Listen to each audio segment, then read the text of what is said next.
인사할 시간도 없습니다. 여러분의 시간을 아껴드릴 안될과학의 레알 짧은 과학 킹크과학의 궤도입니다. 많이 궁금하시죠? 오래 기다리셨습니다. 오늘 깔끔하게 정리해드리겠습니다. 경이로움의 결정판 블랙홀 바로 시작합니다. 일단 블랙홀이 뭔지부터 확실히 짚고 넘어가겠습니다. 블랙홀 단어 그대로 블랙홀, 우주의 난 검은 구멍이라고 알고 계신 분들도 많습니다. 지금까지 블랙홀을 다루었던 만화나 영화 등에서 묘사된 형태가 그랬기 때문이죠. 하지만 아쉽게도 우주에 그런 구멍은 없습니다. 미국의 이론 물리학자 존 휠러가 블랙홀이라고 이름 붙이기 전까지는 이렇게 유명하지도 않았죠. 그 정체는 사실 죽은 별입니다. 이 죽은 별이 갖고 있는 독특한 특성 때문에 우리는 이 별의 시체를 블랙홀이라고 부르기 시작했습니다. 그럼 왜 이 별의 시체가 빛조차 빨아들이는 우주의 개미지옥이 되어버린 것일까요? 먼저 별에 대해 이해를 해야 합니다. 별이 빛나는 이유를 최초로 밝혀낸 천체 물리학자 한스 페테는 어느 날 밤 여자친구와 함께 바닷가에 누워 이렇게 말합니다. 자기야, 왜 밤하늘에 별이 빛나는 줄 알아? 자기는 이제 전 인류 중에서 그 이유를 두 번째로 알게 될 거야. 굉장히 로맨틱합니다. 질량 있는 모든 물체는 중력으로 인해 서로 끌어당깁니다. 별 내부도 마찬가지로 서로 뭉치기 시작하고 그러다가 너무 과하게 부딪히게 되면 굉장히 극심한 충돌로 빛과 열을 내며 폭발합니다. 마치 출근 시간에 지옥철처럼 말이죠. 폭발하는 힘은 다시 뭉치는 중력을 밀어내게 되고 중력과 폭발력이 평형을 이루며 적당한 크기를 유지하며 밝게 빛나게 됩니다. 태양은 이렇게 탄생했습니다. 하지만 만약 별이 엄청나게 크다면 내부에서 아무리 폭발이 일어나도 중력이 너무 크기 때문에 전부 무시하고 그대로 한 점으로 모이게 됩니다. 이렇게 탄생한 것이 바로 크기는 없고 질량만 남아있는 오늘의 주인공 블랙홀입니다. 막대한 질량 때문에 엄청나게 강한 중력만 갖고 있죠. 우리가 지구에 서 있을 수 있는 이유는 지구가 우리를 당기고 있기 때문입니다. 그런데 만약 지구의 반지름이 0에 가깝게 줄어든다면 어떻게 될까요? 아마 중력 때문에 그대로 지구 중심을 향해 곤두박질 칠 것입니다. 크기가 없이 중력만 남아있기 때문에 빨려 들어가는 것처럼 보이게 되겠죠. 이건 우리가 이미 알고 있는 검은 구멍과 비슷하며 이런 블랙홀을 슈바라츠 실트 블랙홀이라고 부릅니다. 그런데 문제는 우주에 이렇게 혼자 존재하는 별이 매우 희귀하다는 것입니다. 대부분의 별들은 커플 천지에 심지어 삼각관계, 사각관계도 널려있고 함께 막장으로 회전하고 있습니다. 1963년 뉴질랜드의 과학자 로이커가 두 개의 별에서 블랙홀이 만들어지는 경우를 최초로 발견했으며 수많은 블랙홀들이 이렇게 탄생한다는 것을 깨닫고 커 블랙홀이라고 이름을 붙였습니다. 두 개의 별을 거대한 수박 두 통이라고 합시다. 둘 중에 한 녀석이 블랙홀로 변하게 되면 나머지 한 녀석은 속절없이 빨려 들어가게 됩니다. 블랙홀 주위를 빙빙 돌면서 들어갈 순서를 기다리다 보면 빨간 수박 화채와 검은 수박 씨들은 강강수월래를 돌게 되고 결국 원반 모양으로 블랙홀 주변을 감싸게 되는데 이걸 강착 원반이라고 부릅니다. 이때 먼저 들어가려고 싸우다가 서로 부딪혀서 마찰열로 인한 에너지가 방출됩니다. 블랙홀은 빛조차 도망칠 수 없을 정도로 중력이 강하기 때문에 블랙홀 내부의 정보가 우리에게 도달하는 것은 쉽지 않습니다. 즉 우리는 블랙홀로 빨려 들어가기 직전의 경계까지만을 볼 수 있을 뿐입니다. 절벽 끝 아슬아슬 떨어지기 직전까지 버틸 수 있는 경계가 있는데 블랙홀에서 이러한 경계를 사건의 지평선이라고 부릅니다. 블랙홀 내부에서 벌어지는 사건이 그 경계 밖으로는 영향을 주지 못하기 때문입니다. 과학자들은 블랙홀을 볼 수 있는 유일한 방법을 찾았습니다. 바로 이 사건의 지평선에 걸려있는 우주의 빛들과 블랙홀 주변을 감싸는 강착 원반입니다. 그리고 처음으로 실제 우주에 존재하는 블랙홀과 가장 흡사한 형태가 등장했습니다. 바로 영화 인터스텔라의 블랙홀 가르강티아입니다. 무려 4년간 캘리포니아 공과대학교에서 킵손 박사와 고민했던 조나단 놀란은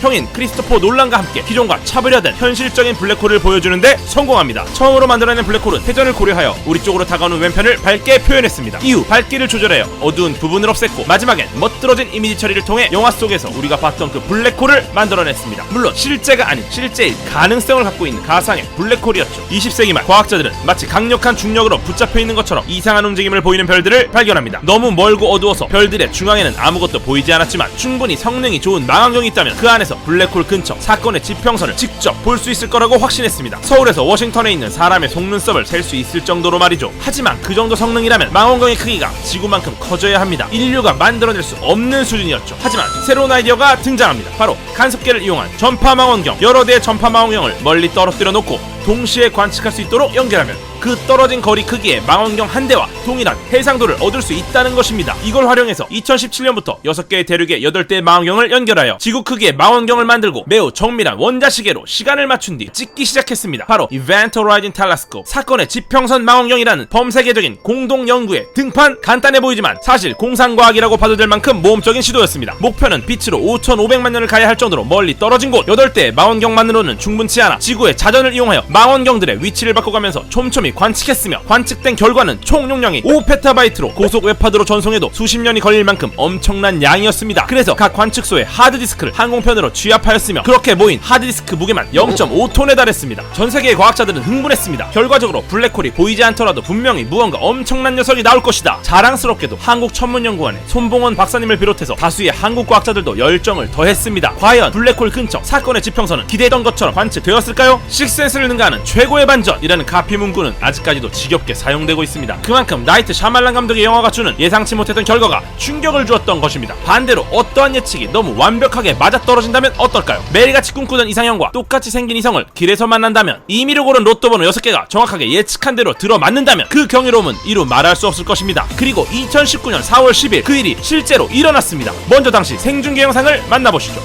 Very big galaxy which was suspected to host a supermassive black hole in the very center. 101 years ago, someone discovered a streak of light, which is plasma shooting out of the center of the Milky Way, marking the supermassive black hole. I never believed that this black hole was as big as people said, until we saw that. 놀랍게도 블랙홀은 실제로 존재했습니다. 수많은 과학자들이 오랫동안 소중하게 모아온 상상 속 이야기들은 드디어 현실이 되었습니다. 믿어지지 않던 사건의 지평선도 분명히 있었고, 중력 때문에 빛이 휘는 중력 렌즈 효과에 의해 어느 방향에서나 동그랗게 보일 거라는 아인슈타인의 예측도 정확하게 일치했습니다. 아래쪽에서 나오는 강한 빛은 강착 원반이 시계 방향으로 회전하고 있다는 사실도 전해주었습니다. 우리는 블랙홀이 있을 거라고 예측했지만 한 번도 본 적이 없습니다. 수백 년 전부터 예견된 우주 역사상 최고의 미스테리는 누구도 본 적이 없습니다. 보이지 않는 것을 보았고 볼 수 없는 것을 보았습니다. 이 경이로움을 무엇과 바꿀 수 있을까요? 인류는 이제야 겨우 반지 모양의 동그라미를 봤을 뿐이라는 말도 맞습니다. 그저 뿌연 이미지일 뿐이죠. 하지만 우리는 이제 뛰어갈 방향을 알았고 도착할 목적지를 발견했습니다. 가는 경로에서 발생하는 사소한 문제들은 과학자들에겐 매우 즐거운 유희일 것입니다. 1948년 노벨 문학상 수상자 토머스 턴스 엘리엇은 이런 말을 남겼습니다. 우리의 모든 탐험이 끝나는 때가 되어야 비로소 시작이 어디였는지 처음 알게 될 것이다. 드디어 블랙홀의 직접적인 관측이 끝난 지금이야말로 이 미지의 차원에 대한 본격적인 연구가 시작돼 역사적인 순간이라고 생각하는 가장 핫한 과학, 킹크과학의 궤도였습니다. 요번에도 보시고 도움이 되셨다면 아래 댓글 꼭 남겨주시고요. 그리고 구독 잊지 마시고 꾹 눌러주시기 바랍니다.